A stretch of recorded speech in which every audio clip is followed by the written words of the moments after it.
Welcome to education lab YouTube channel থেকে Ajay sir. আজকে reasoning ক্লাসে আমরা ডিডাকশন অর্থাৎ দিক নির্ণয়ের যে অঙ্কগুলো আছে জিআইগুলো আমরা করব এবং রেল পুলিশ সব কিছুতে কিন্তু এই পরীক্ষাগুলো আসে। ভিডিওটি শেষ পর্যন্ত দেখতে হবে। আমরা দেখতে পাচ্ছি এক ব্যক্তি পূর্ব দিকে 6 কিলোমিটার যাওয়ার পর বাঁ দিকে বেঁকে 3 কিলোমিটার, তারপর ডান দিকে বেঁকে 6 কিলোমিটার, আবার ডান দিকে বেঁকে 8 কিলোমিটার গেল। এখন যাত্রাস্থল থেকে দূরত্ব কত? তাহলে প্রথমে আমাদের যে দিক নির্ণয় যে আমাদের আছে এটা আমাদের প্রথমে করে নিতে হবে। সবসময় কি আমরা এইটা যাত্রাস্থল সবসময় মাঝখান থেকে ধরবো। এটা কি দিক? এটা হচ্ছে পূর্ব, ইস্ট, এটা নর্থ, এটা সাউথ, এটা হচ্ছে ওয়েস্ট, পশ্চিম দিক। তাহলে প্রথমে কি বলবো, অঙ্কটার সাথে আমাদের ছবিটা আঁকতে হবে। এক ব্যক্তি পূর্ব দিকে 6 কিলোমিটার যাওয়ার পর, তাহলে এখান থেকে ব্যক্তি 6 কিলোমিটার, এটা হচ্ছে 6 কিমি গেল, এইখানে গেল। তারপর বাঁ দিকে বেঁকে, তাহলে সবসময় কি হচ্ছে, যখন ব্যক্তির মুখ এদিকে থাকবে তার ডান হাত এদিকে, বাঁ হাত এদিকে থাকবে। তাহলে বাঁ দিকে বেঁকে 3 কিলোমিটার গেল। তাহলে এইটুকুনি কত? এইটুকুনি হচ্ছে 3 কিলোমিটার। তাহলে এখন পজিশনটা কোথায় আছে? এইখানে আছে। তারপর ডান দিকে বেঁকে, তাহলে এখন কোন দিকে? এইদিকে, যেহেতু নর্থের দিকে মুখটা, তাহলে তার ডান হাত এইদিকে হবে। আবার 6 কিলোমিটার গেল। তাহলে এখান থেকে ব্যক্তি আবার মুখ করলো কতটা? আবার 6 কিলোমিটার কিন্তু গেল। তাহলে এখান থেকে 6 কিলোমিটার, এটা আবার কত? 6 কিলোমিটার। অঙ্ক পড়তে পড়তে তোমরা কি করবে, তোমরা ছবিটা এঁকে নেবে। আবার 6 কিলোমিটার কি ডান দিকে বেঁকে গেল বলছি। তারপর আবার ডান দিকে বেঁকে 8 কিলোমিটার গেল। তাহলে এইদিকে তার মুখ পূর্ব দিকে মুখ হলে তার ডান দিক কোনটা হবে? ডান দিকে এদিকে হবে। কতটা গেল? ডান দিকে বেঁকে মানে সোজা যাবে, বাঁকা মানে এখানে কিন্তু বোঝাচ্ছে 90 ডিগ্রি হিসেবে যাবে। কতটা গেল? 8 কিলোমিটার গেল। তাহলে এখানে যে 8 কিলোমিটার গেল, তাহলে এই টোটাল ডিস্টেন্সটা তাহলে কত? টোটাল ডিস্টেন্সটা এখান থেকে এটা হচ্ছে 8 কিমি। এখন যাত্রাস্থল থেকে তার দূরত্ব কত? তাহলে এখন এই ব্যক্তি কোথায় আছে? এখান থেকে এটা 8 কিলোমিটার, ধরো এখানে 8 কিলোমিটার, এইখানে তার ব্যক্তির পজিশনটা আছে। তাহলে যাত্রাস্থল কোনটা? যাত্রাস্থল কিন্তু এই যে আমাদের যেখানে পয়েন্ট থেকে শুরু করেছিল সেটা যাত্রাস্থল। তাহলে এখন যদি আমরা যাত্রাস্থল থেকে একটা টেনে দিই, তাহলে এখানে কি দাঁড়াবে? এই যেখানে আছে যাত্রাস্থল থেকে এখানে দাঁড়াবে। এই যে সমকোণী ত্রিভুজ, এটা একটা সমকোণী ত্রিভুজ উৎপন্ন হলো, তাহলে এই দূরত্বটা আমাদের বার করতে হবে।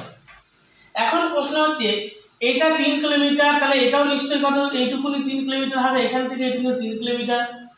টোটালটা কত? টোটালটা 8 কিলোমিটার। তাহলে এই যে ডিস্টেন্সটা, এই ডিস্টেন্সটা কিন্তু কত দাঁড়াচ্ছে? 8 থেকে 3 বাদ দিলে 5 কিলোমিটার।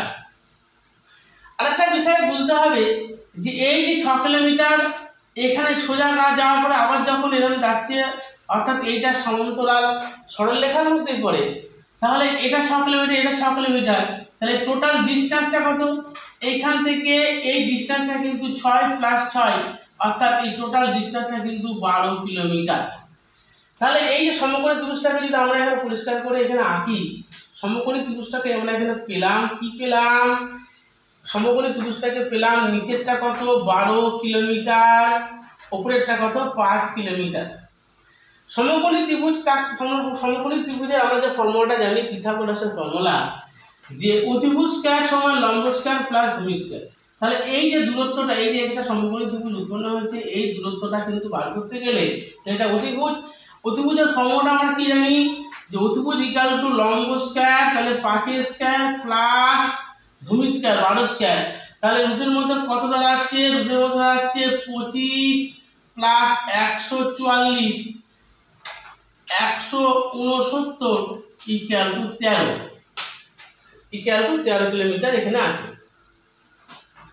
তাহলে এই দূরত্বটা কত দাঁড়ালো? 13 কিলোমিটার দাঁড়ালো।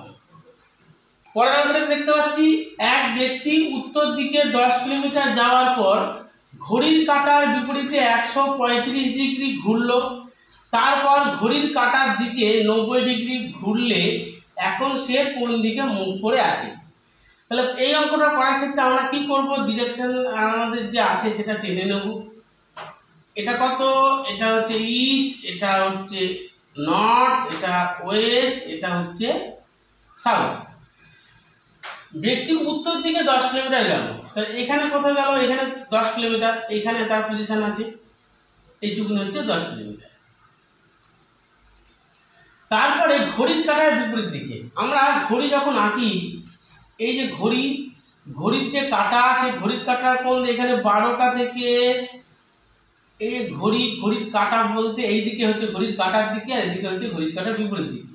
তাহলে আমরা এখানে বলছে ঘড়ির কাঁটার বিপরীতে, তাহলে ঘড়ির কাঁটার বিপরীত মানে উল্টো দিকে, এই দিকে 135।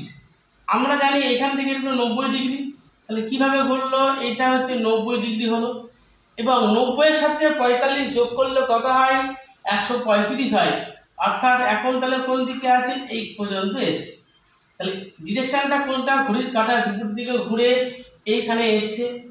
তারপরে আবার বলছে ঘড়ির কাঁটার দিকে আবার 90 গেছে। তাহলে ঘড়ির কাঁটার দিকে, তাহলে কি এই পজিশন থেকে যখন আবার এটা ইনি ব্যাক করছেন, তাহলে কতটা যাচ্ছে? ঘড়ির কাঁটার দিকে 90 ডিগ্রি ঘুরলো। তাহলে এইখান থেকে, তাহলে এই যে পজিশনটা আছে, এই যে এখানে উনি আছেন, এখান থেকে যদি 90 ডিগ্রি আবার যাওয়া যায়, তাহলে কত হবে? এই যে ডিরেকশনটা হচ্ছে, তাহলে এইখান থেকে কিন্তু আবার ঘড়ির কাঁটার দিকে 90 ডিগ্রি ঘুরলে, তাহলে এই যে কোণটা কিন্তু 90 ডিগ্রি। তাহলে প্রথমটা 135 হলে পরেরটা কত? 90 ডিগ্রি। তাহলে তার ডিরেকশনটা কোন দিকে আছে? এখন সে মুখ করে আছে যে উত্তর পশ্চিম, অর্থাৎ উত্তর পশ্চিম দিকে সে এখন মুখ করে আছে। এই ধরনের অঙ্ক কিন্তু পরীক্ষায় আসে।